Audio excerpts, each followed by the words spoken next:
Бұл негізінен біздің урматтуу президентибиз Садыр Кожоевичтин мен алдыма койгон тапшырмасы ушундай болчу.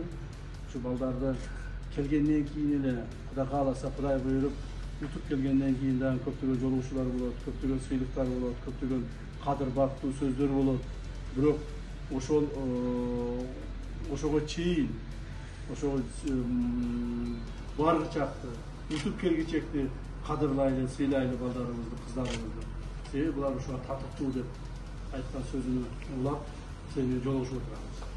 Бул жер биздин ушул ведомственный БКМдин пансионаты. Бул жерде ушул 3 жыл алдын келгенибизде баардыгы ушул Союз маалында 1970-жылдардагы акыбал болчу. Eski zdaниялер, eski пансионат болчу. Мына быйыл 2-3 жылдан бери ушу иштеп жүрүп, азыр жаңылык бар. Биздин балбандарыбыз Кудай буйрса быйылкы жылкы Олимпиадада Кыргыз элинин намысын бийик көтөрөт деген үмүтүбүз зор. Үмүтүбүз зор. Ар бириңерден биз ушундай чоң үмүт кылабыз. İnşallah.